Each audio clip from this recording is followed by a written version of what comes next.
일본 결혼정보회사에 한국 남성을 찾는 일본 여성 수가 기하급수적으로 늘어가고 있다고 합니다. 심지어 일본에 거주하는 한국 남성이 아닌 한국에 거주하는 남성들을 찾기 위해 중개 수수료를 거침없이 내고 있다는데요. 도대체 일본에서는 어떤 일이 벌어지고 있는 것일까요? 여러분의 좋아요에 힘을 얻어 비디오 재생하겠습니다. 바로 지금 오늘의 사연 시작합니다. 안녕하세요. 저는 나가사와 유이입니다. 한국에서 직장 생활을 시작한 지 5개월이 되었네요. 한국에서 일하며 안정된 삶을 찾아가고 있어요. 불과 작년까지만 해도 저는 일본 도쿄에서 너무나도 힘든 나날을 보내고 있었거든요. 지금 돌이켜보면 저는 일본에서 태어나고 자라며 한 번도 다른 나라에서 살아볼까라는 생각을 해본 적이 없었습니다. 도쿄에서 대학을 졸업하고 취업을 했을 때만 해도 저의 미래는 자연스럽게 그곳에서 펼쳐질 것이라 믿었습니다. 제가 입사한 회사는 일본에서도 이름이 알려진 중견기업이었고 부모님도 안정적인 회사에 들어가서 다행이다라며 기뻐하셨죠. 하지만 직장 생활을 시작한 지 얼마 되지 않아 저는 현실의 벽에 부딪히고 말았습니다. 첫 월급을 받았을 때 저는 적잖이 실망했습니다. 회사에서는 우리 업계에서 신입사원 급여 수준이 낮지 않다고 말했지만 제 손에 준 월급은 약 22만 엔, 한화 약 195만 원 정도였습니다. 그때까지만 해도 저는 초반에는 누구나 돈을 모으기 힘들겠지라고 생각하며 낙관적인 태도를 유지하려 했습니다. 시간이 지나면 연봉도 오르고 생활도 안정될 거라고 믿었기 때문입니다. 그러나 도쿄에서 자취를 하며 혼자 살아가면서 점점 현실을 깨닫게 되었습니다. 우선 월세가 가장 큰 부담이었습니다. 도쿄 중심부에서 방을 구하는 것은 엄두도 내지 못했고 외곽 지역에서 최대한 저렴한 원룸을 구해야만 했어요. 하지만 월세를 9만 엔, 한화 약 80만 원이나 내야 했고 여기에 전기, 수도, 가스 공과금이 약 2만 엔, 한화 약 18만 원 정도 추가로 나갔습니다. 교통비도 만만치 않았어요. 회사까지 전철로 왕복 1시간 이상 걸리는 거리였고 매달 정기권을 끊어도 1.5만 엔, 한화 약 13만 원이 필요했습니다. 그래서 저는 식비를 최대한 아껴보려 했습니다. 점심은 편의점에서 삼각김밥과 컵라면으로 때우고 저녁도 가급적 간단한 요리로 해결했습니다. 그래도 한 달에 식비만 무려 6만 엔, 한화 약 53만 원 정도가 들었습니다. 여기에 통신비로 1만 엔, 한화 약 9만 원이 나갔고 의류비, 생필품, 보험료 등 기타 생활비까지 합치면 한 달 지출이 26만 엔, 한화 약 230만 원을 훌쩍 넘었습니다. 결국 매달 적자가 발생하는 지경에까지 이르렀죠. 저축은커녕 가끔 신용카드로 생활비를 충당해야 하는 날이 많았고 남은 돈이 거의 없는 통장을 보며 한숨 쉬는 일이 반복되었습니다. 처음에는 몇 년만 버티면 연봉이 오르겠지라고 생각했지만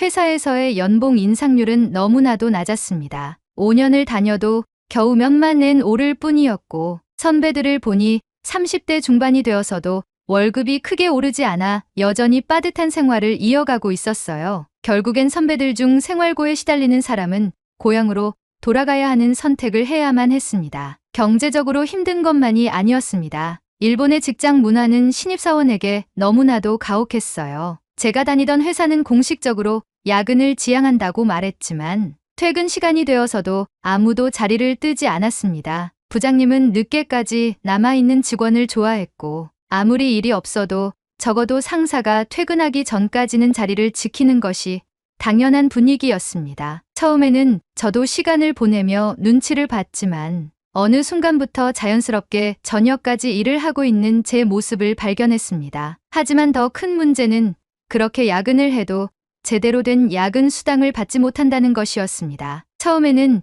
야근 수당은 따로 지급되지 않나요? 라고 조심스럽게 물었지만 돌아온 대답은 다음과 같았습니다. 우리 회사는 연봉제라서 야근 수당이 따로 없어요. 회사의 일원이면 이런 정도의 희생은 당연한 거 아니야? 결국 저는 밤늦게까지 일하면서도 추가 수당을 받지 못했고 그저 묵묵히 버티는 수밖에 없었습니다. 주말에도 회사에서는 자발적인 업무 참여라는 명목으로 근무를 요구하는 일이 많았고 실적 압박이 심할 때는 몇 주 연속으로 쉬지 못하는 경우도 있었습니다. 그렇게 일하고도 급여는 거의 오르지 않았고 생활은 점점 더 팍팍해졌습니다. 그렇게 하루하루를 버티던 중 또 다른 문제가 발생했습니다. 한 번은 업무 중 강한 지진이 발생해 사무실 전체가 흔들렸습니다. 건물 전체에서 삐걱거리는 소리가 들렸고 책상과 서랍이 덜컹거리며 흔들렸습니다. 동료들과 함께 책상 밑으로 몸을 피했지만 수십 초 동안 이어진 흔들림 속에서 심장이 터질 듯 뛰었습니다. 몇 분 후 흔들림이 잦아들었지만 그 후로도 계속해서 여진이 발생했습니다. 경제적으로도 힘들고 야근에 시달리며 지진이 발생할 때마다 불안에 떨어야 하는 삶. 20대 후반이 되면서 저는 일본에서 이렇게 계속 버티면서 살아야 할까라는 생각을 하며 미래에 대한 고민이 깊어져만 가고 있었습니다. 대학 친구들 중 몇몇은 결국 도쿄 생활을 포기하고 지방으로 내려가는 것을 본 순간 저도 고민에 빠지기 시작했습니다. 부모님이 계신 나고야로 돌아갈까? 하지만 그곳에 돌아간들 지금보다 나은 삶을 살 수 있을까? 하는 걱정이 저를 오도 가도 못하게 만들고 있었죠. 도쿄에서의 삶에 찌들어 지쳐갈 때쯤 한국에 사는 미호에게 연락이 왔습니다. 그녀는 유학을 한국으로 가서 생활하고 직장까지 한국에 잡고 생활하던 친구였습니다. 미호와 연락을 주고받던 도중 직장 스트레스를 풀기 위해 휴가를 내어 한국으로 여행을 떠나야겠다는 생각이 들었습니다. 미호는 그런 저를 환영하였고 순간 저는 망설임 없이 한국행 비행기 표를 예약했습니다. 비행기가 인천공항 활주로에 부드럽게 착륙하자 저는 창밖을 바라보며 깊은 숨을 내쉬었습니다. 이번 한국 여행에서 스트레스를 모두 풀고 새로운 마음으로 일본으로 돌아가 열심히 살아보자고 마음먹었죠. 입국 심사를 마치고 수화물을 찾아 입국장으로 향했습니다. 캐리어를 끌고 입국장을 나와 미호를 찾으려 두리번거리던 저는 곧 익숙한 얼굴을 발견할 수 있었어요. 멀리서부터 환하게 웃으며 손을 흔드는 미호가 보였습니다. 반가운 마음에 빠르게 그녀에게 다가갔습니다. 미호는 저를 보자마자 활짝 웃으며 포옹했고 저의 캐리어를 받아들었습니다. 미호와 이야기를 하며 미호는 앞장서 걸어갔습니다. 그런데 그녀는 지하철로 향하는 것이 아니라 자연스럽게 저를 데리고 주차장 쪽으로 걸어가고 있었습니다. 우리 지하철 타고 가는 거 아니야? 저는 당연히 지하철을 타고 서울로 이동할 거라고 생각하고 있었습니다. 그런데 미호는 아무렇지도 않게 말했습니다. 아니, 내가 차 끌고 왔어. 공항에서 서울까지 바로 가려고. 저는 순간 귀를 의심했습니다. 자동차 말이야? 응, 캐리어도 무겁잖아. 그리고 이 시간엔 차로 가는 게 더 편해. 그녀를 따라 주차장으로 이동하자 깔끔하고 반짝이는 흰색 세단 한 대가 보였습니다. 미호는 자연스럽게 차 키로 문을 열더니 트렁크를 열고 제 짐을 넣었습니다. 에어컨 시원하게 틀어놨어. 저는 얼떨떨한 표정으로 조수석에 앉았습니다. 미호가 안전벨트를 확인하고 부드럽게 차를 몰기 시작하자 저는 믿을 수 없다는 듯이 물었습니다. 미호, 너 차가 있었어? 응. 출퇴근할 때 필요해서 샀어. 가끔 주말에 교회로 놀러 나가기도 하고. 너 대체 한국에서 얼마나 잘 살고 있는 거야? 저는 감탄을 금치 못했습니다. 일본에서는 제 또래 직장인이 차를 산다는 것이 거의 불가능한 일이었기 때문입니다. 우선 자동차 자체의 가격도 비싸지만 더 큰 문제는 유지비였습니다. 일본에서는 차량 세금이 비싸고 주차비도 부담스러웠습니다. 특히 도쿄 같은 대도시에서는 월 주차비만 해도 3만 엔, 한화 약 27만 원이 넘는 곳이 많았습니다. 여기에 자동차 보험료, 정기검진 비용, 기름값까지 고려하면 직장인 초봉으로는 자동차를 유지하는 것이 사실상 불가능했습니다. 그런데 미호는 아무렇지도 않게 차를 몰고 다니고 있었습니다. 한국에서는 차 유지하는 게 그렇게 부담되지 않아? 제 질문에 미호는 웃으며 고개를 끄덕였습니다. 응, 물론 차를 사려면 목돈이 들지만 유지비는 일본보다 훨씬 적게 들어. 주차비도 회사에서 지원해주고 기름값도 일본보다 싸. 무엇보다 일본처럼 차 검사 비용이 부담스럽지 않아서 유지하는데 큰 어려움이 없어. 저는 그녀의 말을 들으며 놀랐습니다. 대중교통이 잘 되어 있어서 차가 없어도 편리하지만 그래도 있으면 확실히 생활이 더 편해. 가끔 주말에 교회로 나가거나 장 볼 때도 차가 있으면 확실히 좋아. 저는 창밖으로 스쳐 지나가는 도로를 바라보았습니다. 한국의 도로는 깔끔하고 정비가 잘 되어 있었으며 차들도 일정한 속도로 안정적으로 운행되고 있었습니다. 일본에서는 차 사는 게 거의 꿈 같은 일이잖아. 대체 한국에서는 월급이 얼마나 되는 거야? 미호는 피식 웃더니 솔직하게 대답했습니다. 지금 나는 한국에서 350만 원 정도 받아. 뭐라고? 저는 깜짝 놀라 그녀를 쳐다보았습니다. 물론 업종에 따라 다르겠지만 한국에서는 대졸 신입사원도 300만 원 정도는 받아. 그리고 내 경우에는 일본어를 활용하는 업무를 하다 보니 조금 더 받는 편이야. 저는 말문이 막혔습니다. 일본에서 신입사원과 비교했을 때 그녀의 월급은 1.5배 이상 증가한 급여를 받고 있었습니다. 게다가 그 돈으로 차까지 구입하고 유지할 정도라면 확실히 경제적으로 훨씬 여유로운 삶을 살고 있는 것이 분명했습니다. 대중교통도 편리하지만 차를 유지할 수 있는 환경도 잘 갖춰져 있어서 좋더라. 특히 서울은 지하철이 촘촘하게 연결되어 있어서 차 없이도 충분히 다닐 수 있어. 저는 잠시 생각에 잠겼습니다. 일본에서는 도쿄를 제외한 지방 도시에 살 경우 차가 거의 필수적이었습니다. 하지만 도쿄에서 차를 소유하는 것은 경제적으로 너무나 부담이 컸습니다. 결국 도쿄에서 사는 젊은 직장인들은 대부분 차 없이 대중교통만 이용하며 생활해야 했습니다. 반면 한국은 대중교통이 잘 되어 있으면서도 자동차를 갖는 것이 그렇게 부담스럽지 않은 사회였습니다. 한국에서는 지하철이나 버스 요금도 일본보다 싸지 않아? 맞아. 서울에서 기본요금이 1250원인데 환승도 무료로 할 수 있어. 일본에서는 환승할 때마다 추가 요금이 붙잖아. 맞아. 일본에서는 기본요금도 비싼데 환승까지 하면 금방 500엔 한화 약 4,500원 이상 나가니까 부담스러웠어. 한국과 일본의 생활비 차이를 이렇게 직접 경험하니 생각보다 훨씬 컸습니다. 저는 무심코 창밖을 바라보았습니다. 어느덧 서울 도심에 가까워지고 있었습니다. 차창 밖으로 보이는 서울의 풍경이 갑자기 아름다워 보이기 시작했습니다. 며칠 동안 한국에서 머무르며 다양한 경험을 했지만 제 머릿속에서 가장 크게 남은 것은 미호의 이야기였습니다. 미호는 일본에서 힘들게 버티며 생활하다가 한국으로 일찍이 유학을 결정했고 이젠 한국에서 직장까지 다니며 경제적으로 여유를 찾은 친구가 되어 있었습니다. 심지어 차까지 소유할 수 있을 만큼 삶의 질이 향상되었습니다. 또한 그녀는 한국 남자친구와 연애를 하며 안정된 삶을 살고 있었고 내년에 결혼까지 앞두고 있었습니다. 그녀의 이야기를 들으면서 저는 자연스럽게 제 자신의 상황과 비교하게 되었습니다. 일본에서 계속 이렇게 살아야 하는 걸까? 한국에서의 꿈 같은 시간이 끝이 났고 저는 다시 일본으로 돌아가야 했습니다. 인천공항으로 향하는 길, 차창 밖으로 보이는 서울의 풍경을 보며 저는 미호에게 조심스럽게 물었습니다. 미호야, 나도 한국에서 살아볼 수 있을까? 미호는 운전대를 잡은 채 미소를 지으며 대답했습니다. 왜 못 살아?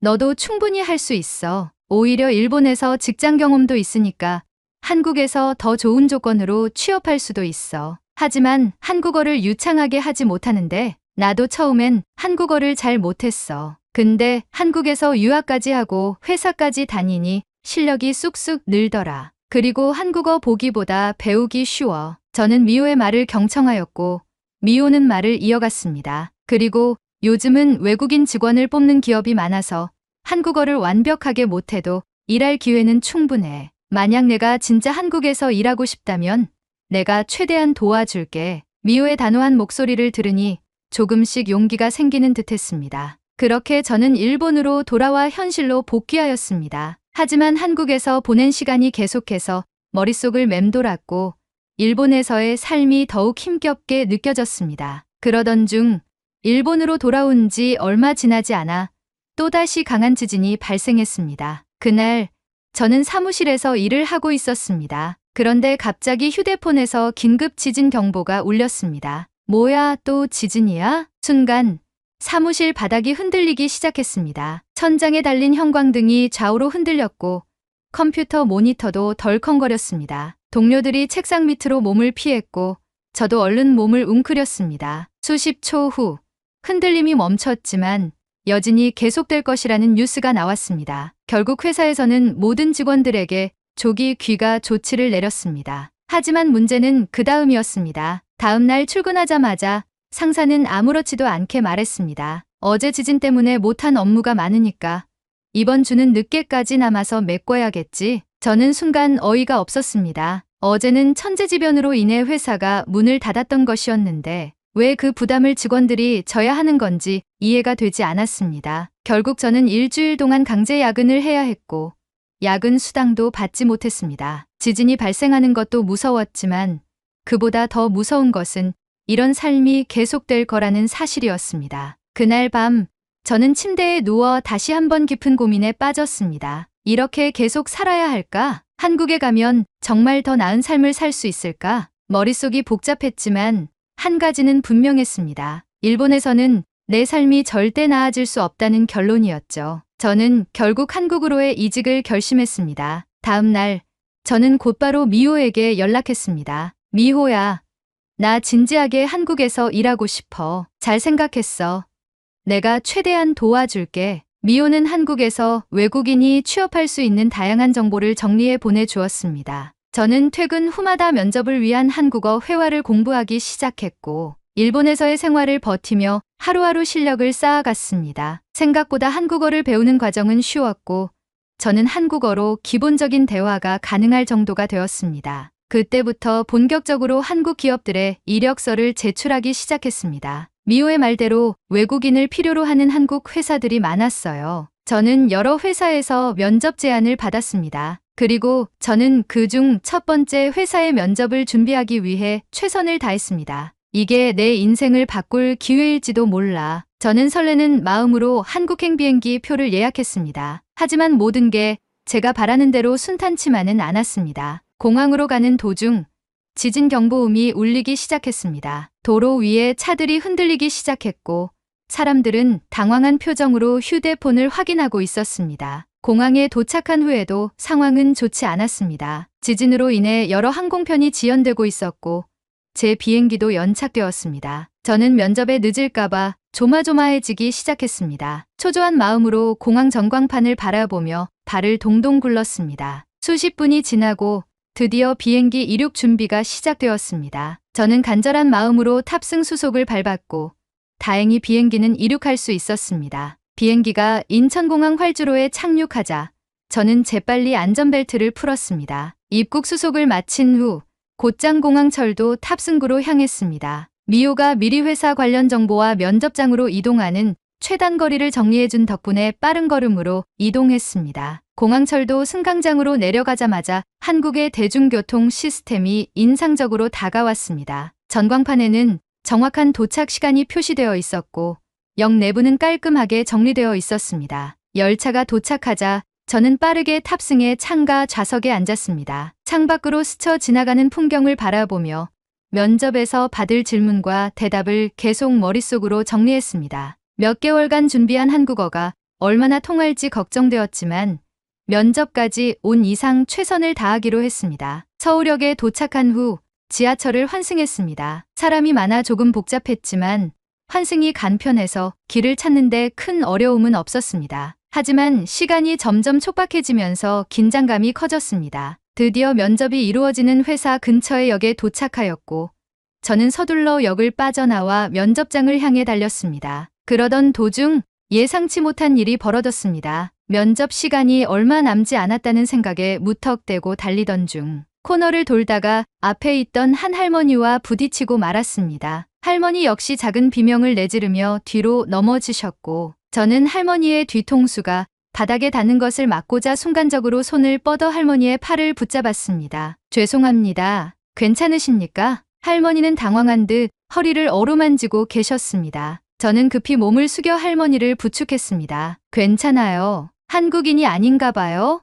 전 괜찮습니다. 혹시 어디 다치신 곳은 없어요? 할머니는 연신 괜찮다고 말씀하셨지만 허리를 계속 문지르고 계셨습니다. 그제야 제 무릎도 긁힌 것을 깨달았습니다. 스타킹 한쪽이 찢어져 있었고 살짝 따끔거리는 느낌이 들었습니다. 병원에 가요. 아프면 안 돼요. 이 정도쯤이야. 급한 일 있는 것 같은데 가보세요. 아니에요. 할머니, 병원에 가야 안심할 수 있을 것 같아요. 할머니는 한사코 괜찮다고 하셨지만 저는 택시를 잡아 근처 병원으로 함께 이동했습니다. 병원에 도착한 후 간단한 검진을 받은 결과 다행히 큰 부상은 아니라는 진단을 받았습니다. 저는 안도의 한숨을 내쉬며 할머니께 죄송하다고 전했습니다. 그리고 시계를 확인하자 전 깜짝 놀랐습니다. 면접 시간이 정말 촉박하게 남았었기 때문이었죠. 저는 황급히 할머니에게 인사를 드리고 병원을 나가려고 했습니다. 그 순간 할머니는 저를 붙잡으시더니 지갑에서 무언가를 꺼내셨습니다. 현금 10,000원과 네잎클로버를 코팅한 작은 카드를 저에게 건네셨습니다. 이걸로 스타킹 새로 신으세요. 그리고 행운이 필요할 것 같아서. 아니에요.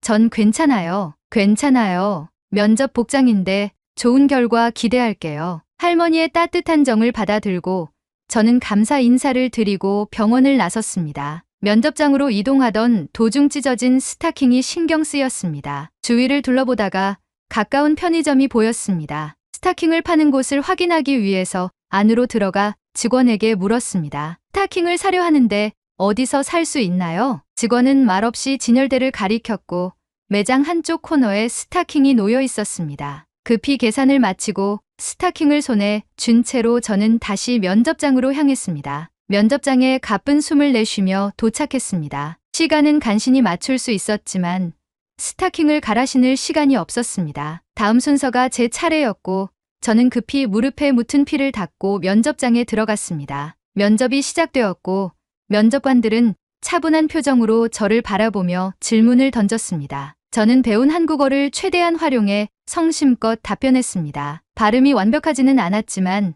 제가 한국에서 일하고 싶은 이유와 일본에서 쌓은 경험을 최대한 어필했습니다. 하지만 면접관들의 시선은 제 무릎에 쏠려 있었습니다. 하지만 무릎에 대한 이야기는 꺼내지 않았습니다. 면접을 마치고 나오며 긴장이 풀렸고 다른 지원자들을 관찰했습니다. 모두 단정한 모습이었지만 저는 허둥지둥 면접장에 도착해 초반부터 정신없는 상태였습니다. 저는 다른 지원자들과 다른 모습에 떨어질 것 같다는 생각이 들며 다음을 기약하며 일본으로 돌아갔습니다. 일본으로 돌아온 후 저는 다른 회사 면접을 준비하며 하루하루를 보내던 중 한 통의 메일이 도착했습니다. 면접 결과를 알려드립니다. 합격을 축하합니다. 순간 눈을 의심했습니다. 다시 한번 확인해봐도 분명 합격 메일이었습니다. 믿기지 않는 마음으로 메일을 다시 읽어 내려갔습니다. 순간 한국에서 만났던 할머니의 말이 떠올랐습니다. 행운이 필요할 것 같아서. 할머니가 건네주신 네잎클로버가 떠오르며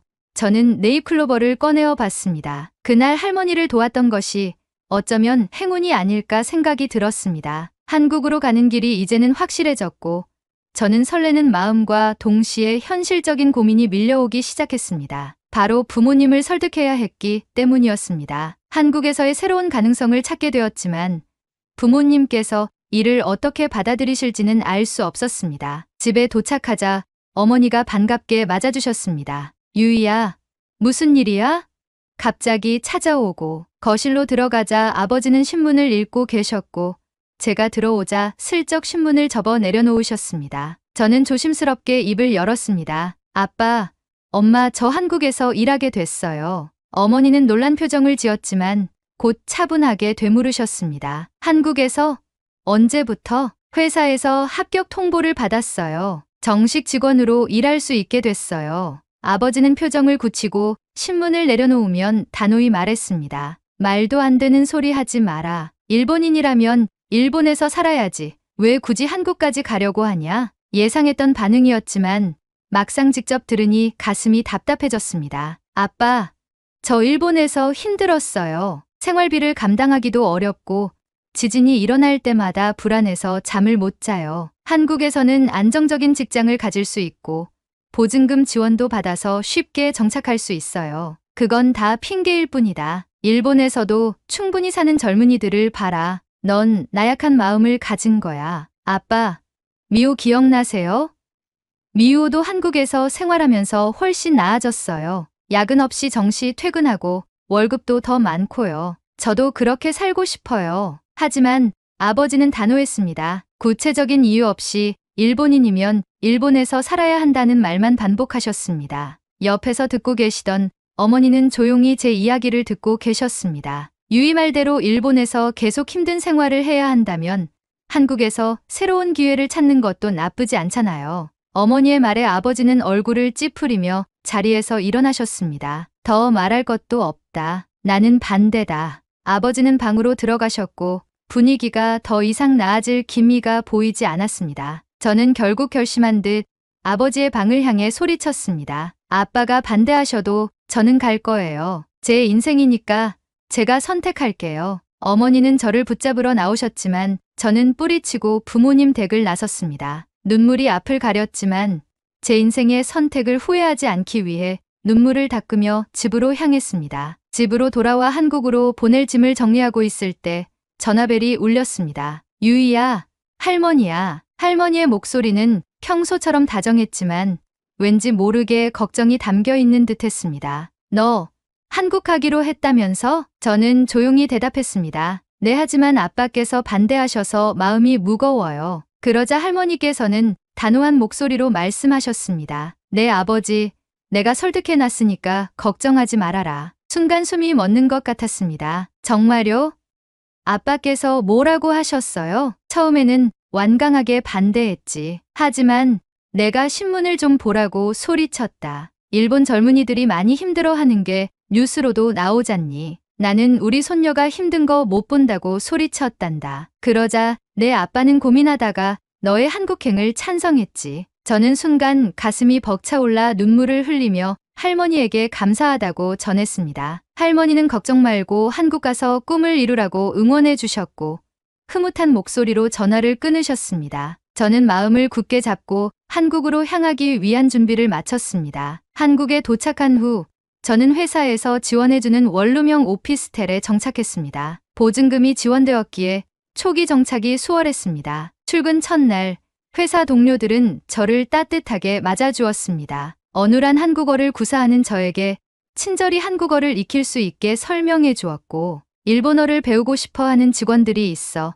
자연스럽게 친해질 기회도 많았습니다. 직장 상사도 일본에서 온 저를 배려해 주었고 한국의 직장 문화에 서서히 적응하고 있었습니다. 그렇게 적응해 가던 중 마침내 첫 월급을 받았습니다. 300만 원이라고 월급 명세서를 보고 깜짝 놀랐습니다. 일본에서 받았던 급여보다 훨씬 높았고 생활비를 내고도 저축이 가능한 수준이었습니다. 저는 첫 월급으로 가족을 위한 선물을 준비했습니다. 할머니에게는 온열 조끼를, 부모님께는 다리 마사지기를 골랐습니다. 선물을 보내고 난 후 부모님께 전화를 걸었습니다. 엄마, 한국에서 첫 월급 받았어요. 소소하지만 선물 보냈으니까 잘 쓰세요. 어머니는 울컥한 듯 조용히 고생 많다고 말씀하셨고 아버지는 몸조심하라는 짧고 무뚝뚝한 말을 건네셨습니다. 그리고 저는 어느덧 한국 생활에 익숙해지고 있었습니다. 출퇴근길도 익숙해졌고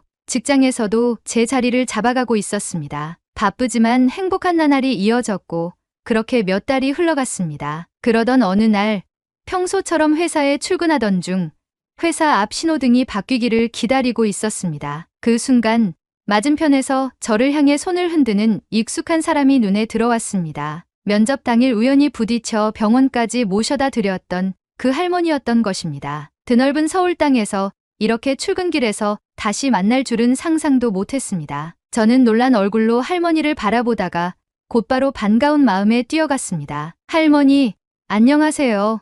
몸은 괜찮으세요? 할머니께서는 환한 미소를 지으시며 제 손을 꼭 잡으셨습니다. 그래, 정말 다행이구나. 잘 지냈니? 그때 면접은 잘 봤고, 네.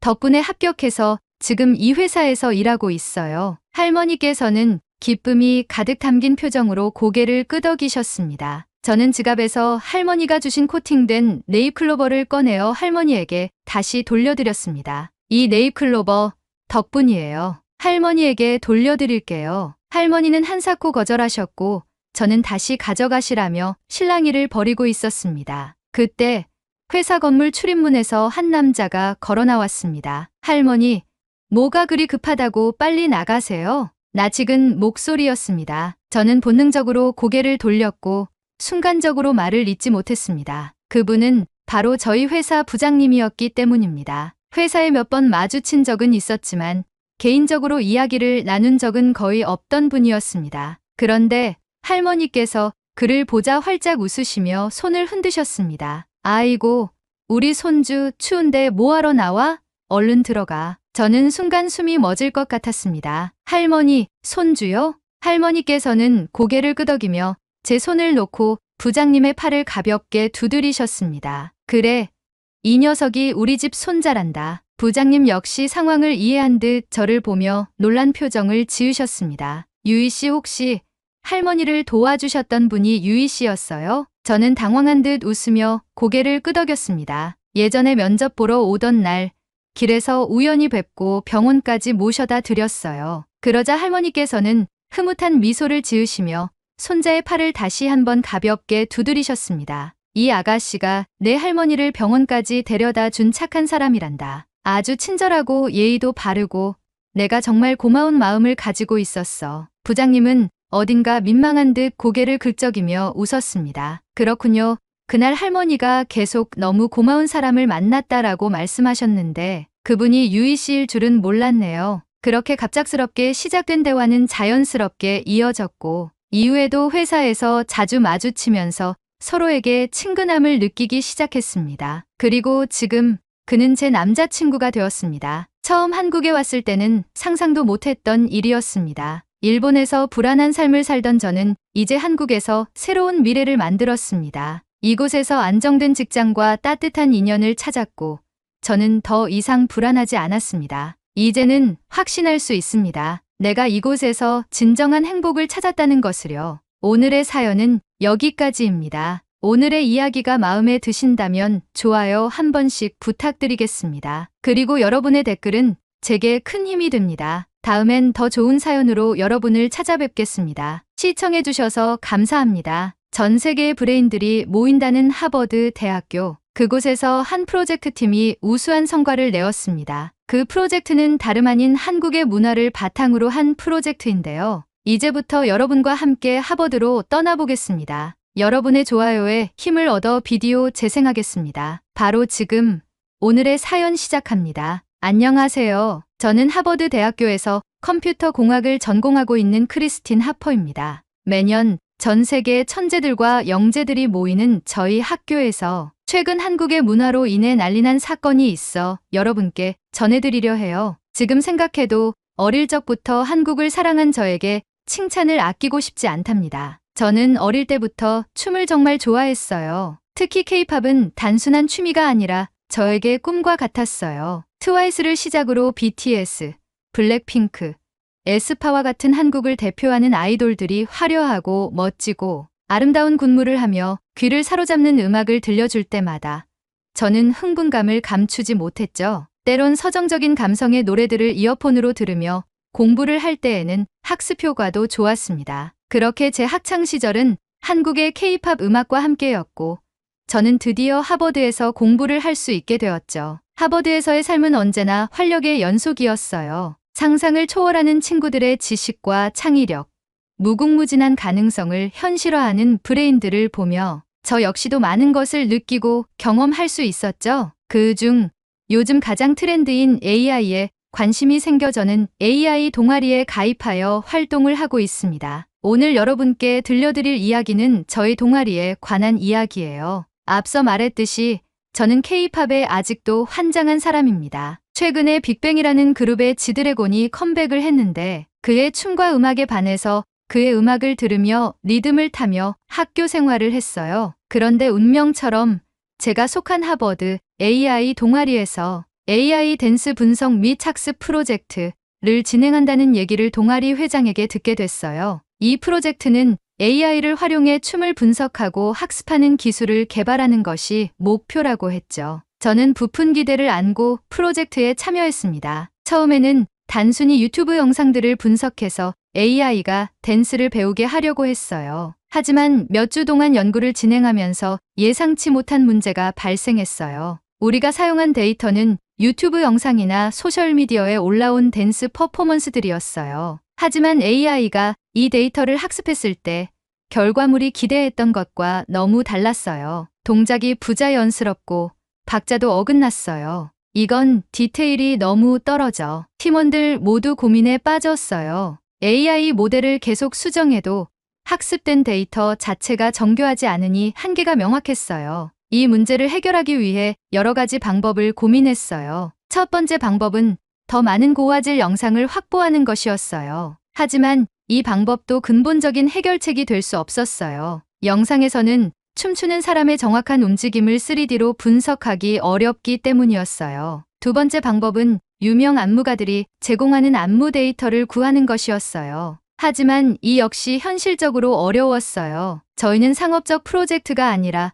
연구 목적이었지만 개인 안무 데이터를 공유받는 것은 쉽지 않았어요. 그러던 중 저는 한 가지 결론을 내렸어요. 직접 데이터를 만들어야 해. 기존 데이터를 보완하려면 3D 모션 캡처를 직접 진행해서 AI가 학습할 수 있는 고품질 데이터를 확보해 댄스 데이터베이스를 구축해야 했어요. 그런데 문제는 어떤 춤을 캡처할 것이냐는 거였어요. 처음에는 발레, 재즈, 현대무용과 같은 전통적인 댄스를 고려했어요. 하지만 K-팝에 미친 저는 동아리 회장에게 K-팝을 추천했어요. K-팝은 단순한 춤이 아니라 고도의 기술과 창의성이 결합된 예술이에요. 그리고 이미 전 세계적으로 인기가 많잖아요. 처음에는 팀원들이 망설였어요. K-팝은 너무 복잡하지 않아? 우리가 제대로 데이터를 쌓을 수 있을까? 하지만 저는 확신했어요. K-팝은 고유한 스타일과 정밀한 동작이 많아서 AI 연구에 아주 적합해. 게다가 엔터테인먼트 산업에서도 활용할 가능성이 크지 않을까? 결국 동아리 부원들은 제 의견을 받아들였어요. 그런데 또 하나의 문제가 남아 있었어요. K-팝 댄스의 데이터베이스를 확보하려면 직접 한국에 가서 댄서들과 협업해야 한다는 것이었죠. 팀원들과 회의를 거듭한다기보단 제 사심을 담은 설득 끝에 우리는 한국에 직접 가서 3D 모션 캡처를 진행하기로 결정했어요. 이 과정에서 한국의 대학교와 협력하면 기술적인 지원도 받을 수 있을 거라고 생각했어요. 그리고 한국의 K-팝 댄서들과 협업해서 실전 데이터를 확보할 계획을 세웠어요. 하지만 한국의 댄서들과 협업하려면 먼저 연락을 해야 했어요. 막연히 한국으로 간다고 해서 전문적인 댄서들을 만날 수 있는 게 아니니까요. 그래서 우리는 SNS를 통해 한국의 댄서들을 찾기 시작했어요. 특히 인스타그램, 유튜브, 틱톡에서 K-팝 댄스를 전문적으로 추는 사람들을 찾아 리스트를 만들었어요. 우리는 유명 아이돌들의 백업 댄서, SNS에서 활동하는 개인 댄서, 그리고 여러 크루들을 대상으로 메시지를 보냈어요. 안녕하세요. 저는 하버드 AI 동아리에서 K-팝 댄스 AI 프로젝트를 진행 중인 크리스틴입니다. 저희와 함께 모션 캡처 프로젝트를 진행해 볼 생각 있으신가요? 답장을 기다리는 게 제일 긴장됐어요. 과연 한국의 댄서들이 이런 프로젝트에 관심을 가질까? 몇 시간이 지나자 답장이 하나둘씩 오기 시작했어요. 안녕하세요. 저는 유라라고 합니다. 프로젝트가 흥미로워 보여서 참여하고 싶어요. 오, AI가 춤을 배운다고요? 재밌겠네요. 우리 크루도 관심 있어요. 안무가 미나. 이렇게 해서 우리는 첫 번째 협업 댄서 유라와 유명 안무가 미나의 크루들과 연결될 수 있었어요. 하지만 댄서들을 섭외하는 것만으로는 부족했어요. 모션 캡처 장비와 데이터 처리 기술을 도와줄 팀이 필요했어요. 그래서 저는 한국의 카이스트 대학생들에게 연락했어요. 카이스트에서 AI와 로보틱스를 연구하는 팀에 이메일을 보냈어요. 안녕하세요. 저희는 하버드 AI 연구팀입니다. 현재 K-팝 댄스 모션 캡처 프로젝트를 진행하고 있는데 모션 캡처 장비와 기술 지원이 필요합니다. 혹시 협업이 가능할까요? 카이스트 학생들은 우리 프로젝트에 엄청난 관심을 보이며 함께하기로 했어요. K-팝 AI 프로젝트라니 너무 재밌을 것 같은데요? 저희가 모션 캡처 장비 지원할 수 있어요. 이렇게 해서 우리는 한국에서 프로젝트를 진행할 준비를 마쳤어요. 출국일이 다가오면서 설렘과 긴장감이 교차했어요. 우리는 몇 주간 연구를 거듭하며 프로젝트를 다듬었고 한국에서 진행할 일정과 인터뷰 계획까지 꼼꼼히 정리했어요. 출국 당일 공항으로 가는 길에 제 머릿속에는 한 가지 다짐이 맴돌았어요. 한국에서 최고의 경험을 만들고 오자. 이렇게 해서 우리는 한국으로 떠났어요. 비행기가 인천국제공항 활주로에 착륙하고 저희는 비행기에서 내렸습니다. 입국장으로 다가갈수록 인천공항의 최신식 시설이 한눈에 들어왔습니다. 대형 전광판에서는 K-팝 스타들이 광고하는 영상이 끊임없이 재생되고 있었고 곳곳에서 자동화된 시스템이 운영되고 있었어요. 마치 우리는 미래 도시에 온 기분마저 들었죠. 그리고 우린 놀라운 시스템을 목격하게 됩니다. 바로 입국 심사였어요.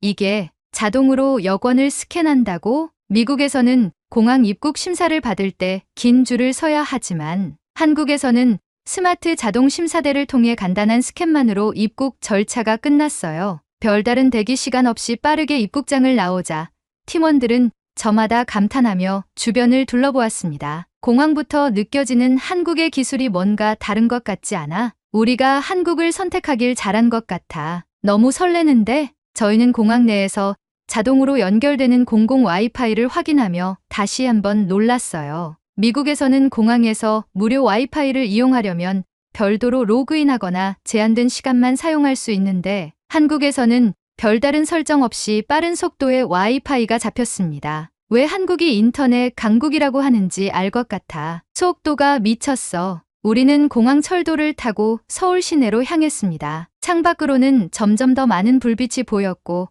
도시의 야경이 한눈에 들어왔어요. 높이 솟은 빌딩들 사이로 반짝이는 네온 사인이 가득했고 도로에는 자율주행 시범주행을 하는 버스도 보였습니다.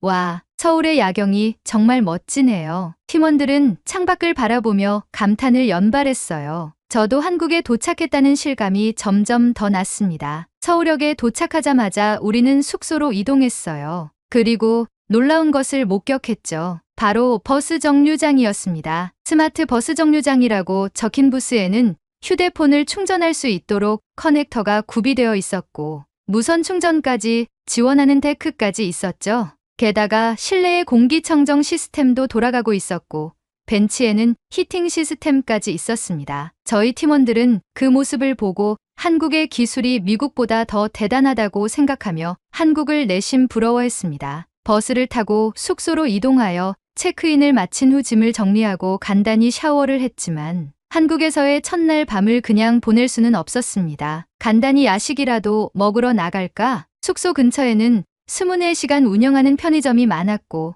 우리는 그중 한 곳을 선택해 들어갔어요. 한국의 편의점은 미국과는 비교할 수 없을 정도로 다양한 음식과 간식이 가득했어요. 저는 김밥과 불닭볶음면 그리고 바나나 맛 우유를 골랐습니다. 이 조합이 한국에서 유명하다고 하던데 한번 먹어보고 싶었어요. 우리는 편의점 앞에서 즉석으로 컵라면을 조리해 먹었어요. 불닭볶음면의 강렬한 매운 향이 코를 찔렀고 한 입 먹자마자 입안이 얼얼해졌습니다. 정말 매운데?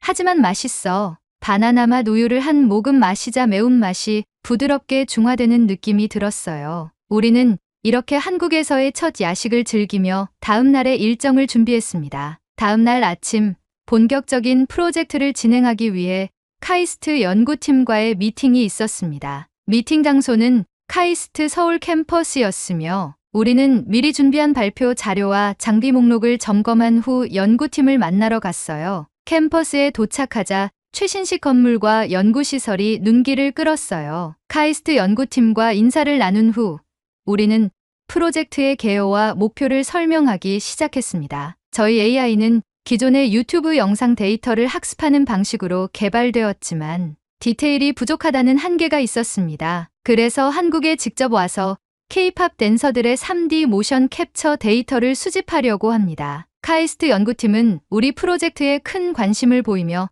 질문을 던졌어요. 정확한 모션 데이터를 확보하기 위해 어떤 방식으로 촬영을 진행할 예정인가요? 저희는 전문적인 모션 캡처 장비를 활용해 댄서들의 움직임을 기록할 계획입니다. 최대한 정밀한 데이터를 수집하여 AI가 실제 인간처럼 자연스럽게 춤을 배울 수 있도록 하는 것이 목표입니다. 카이스트 연구팀은 우리를 연구실로 안내하며 우리가 사용할 수 있는 모션 캡처 장비를 보여주었어요. 스튜디오는 최첨단 장비로 가득 차 있었고 벽면에는 여러 대의 고해상도 카메라가 설치되어 있었습니다. 이 정도 장비라면 우리가 원하는 데이터를 충분히 확보할 수 있을 것 같습니다. 이제 남은 것은 K-팝 댄서들과의 협업이었습니다. 우리는 먼저 SNS를 통해 연락했던 유라를 만나기로 했어요. 유라는 이미 여러 아이돌의 백업 댄서로 활동한 경험이 있는 실력 있는 댄서였어요. 우리는 카페에서 만나 프로젝트의 세부 내용을 설명하며 협업 가능성을 논의했습니다.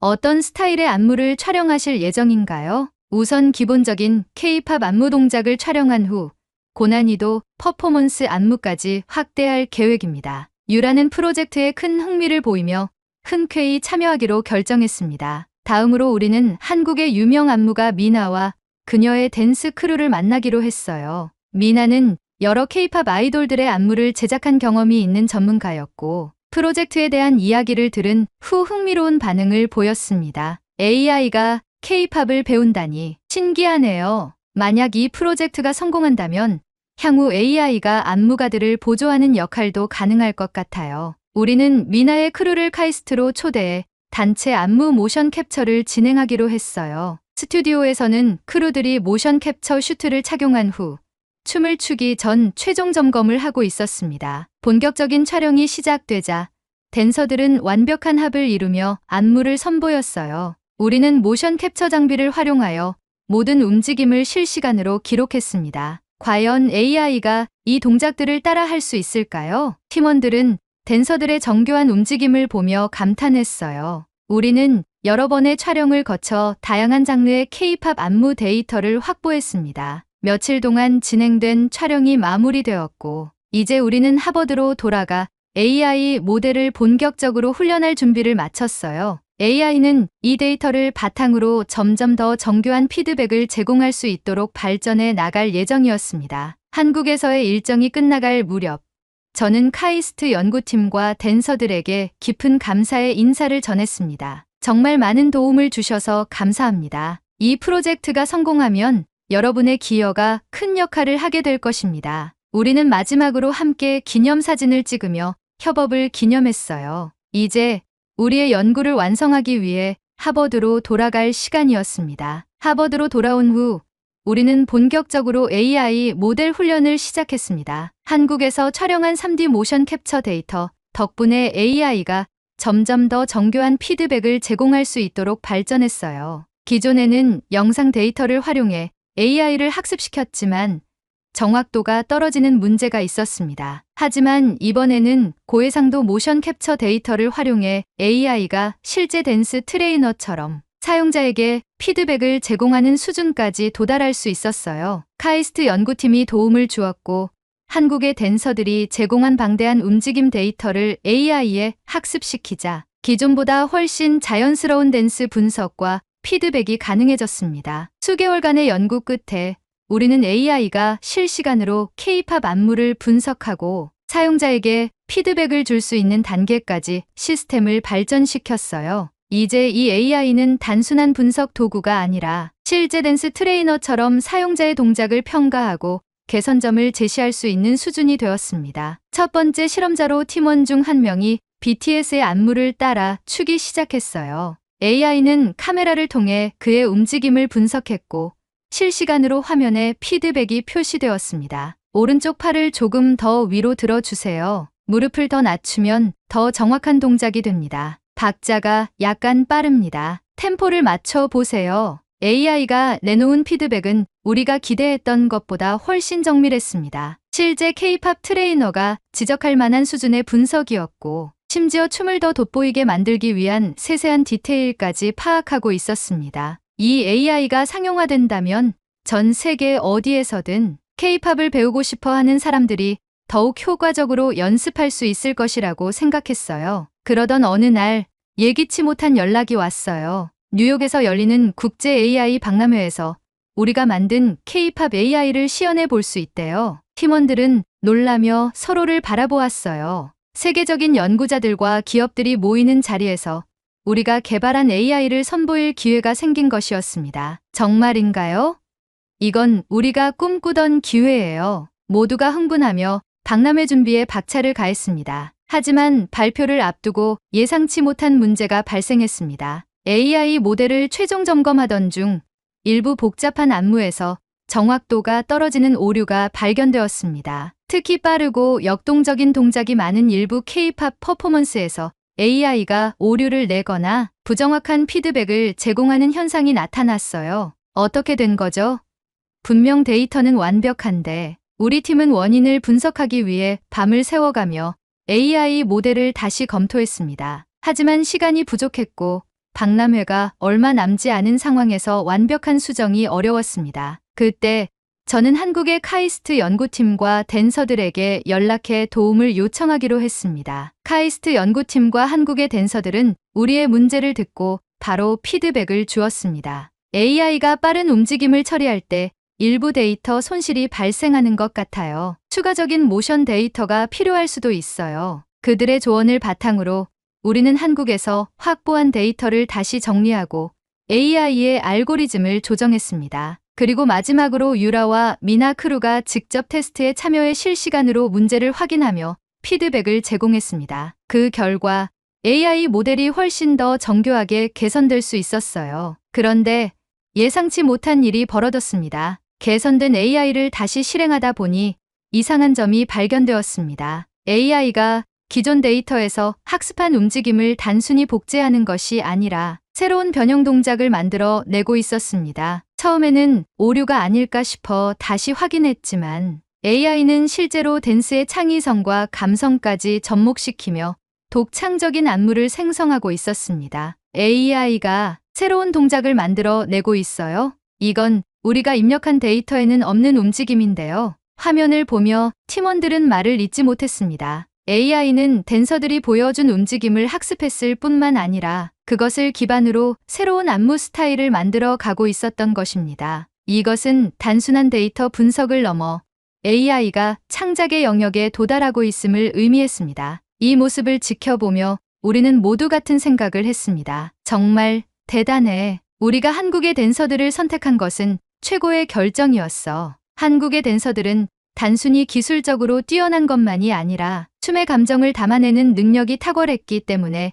AI도 이러한 특징을 학습하게 된 것이었습니다. AI가 단순히 정확한 움직임만 따라하는 것이 아니라 댄서들의 감정과 창의성까지 반영하는 방식으로 발전한 것은 전례 없는 일이었어요. 카이스트 연구팀과 댄서들이 없었다면 이러한 AI의 가능성을 발견하는 것도 불가능했을 것입니다. 이제 AI는 더 이상 단순한 학습 도구가 아니에요. 새로운 예술을 창조할 가능성을 가지고 있어요. 그제야 저는 깨달았습니다. 이 AI는 단순한 연구 프로젝트가 아니라 춤을 배우고 가르치는 방식을 완전히 바꿀 수 있는 혁신적인 기술이었습니다. 그리고 이 기술이 탄생할 수 있었던 것은 한국의 댄서들이 보여준 독창성과 감성이 있었기 때문이었습니다. 이제 우리는 박람회에서 단순한 기술 시연을 하는 것이 아니라 AI가 창조한 새로운 형태의 춤을 공개할 준비가 되어 있었습니다. AI가 창작한 안무를 전 세계에 처음으로 선보이게 될 거예요. 우리 팀은 더욱 확신을 가지게 되었고 한국의 댄서들에게